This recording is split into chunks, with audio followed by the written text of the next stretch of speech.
ସାଙ୍ଗମାନେ ଆଜି ମୋ ସିନ୍ଦୁରର ଅଧିକାର ଦେଖନ୍ତୁ। ଆଦି ମୁକ୍ତିକୁ କୁହେ ଏଇଟା ଅଫିସ୍ ନା ଆଉ କ'ଣ? ମୁକ୍ତି କୁହେ ଏଥିରେ ମୋର କିଛି ବି ଭୁଲ ନାହିଁ, ମୁଁ ଯାହା ବି କରିଛି ନତାଶା ମ୍ୟାମ୍।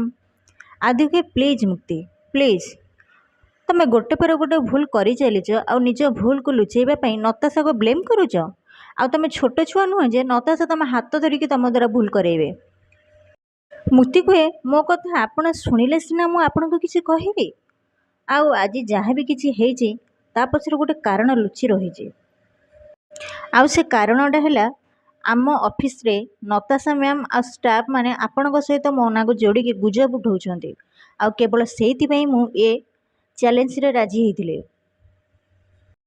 ଆଦି କୁହେ ତା ମାନେ ଏ କାମ ସବୁ ନତାଶା?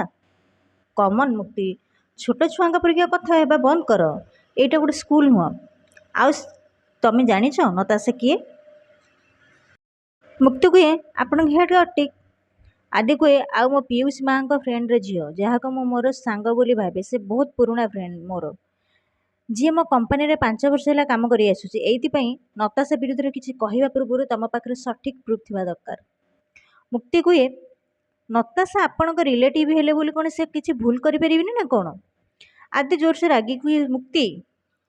ସାଙ୍ଗମାନେ ଆପଣମାନେ ଯଦି ମୋ ଚ୍ୟାନେଲରେ ନୂଆ ଅଛନ୍ତି ତାହେଲେ ମୋ ଚ୍ୟାନେଲକୁ ସବସ୍କ୍ରାଇବ୍ କରିଦିଅନ୍ତୁ ଆଉ ଛୋଟିଆ ଲାଇକ୍ଟିଏ କରିଦିଅନ୍ତୁ, କାହିଁକି ନା ମୁଁ ଏଇଭଳି ଭିଡ଼ିଓ ଆପଣମାନଙ୍କ ପାଇଁ ସବୁଦିନ ଆଣିଦେବି।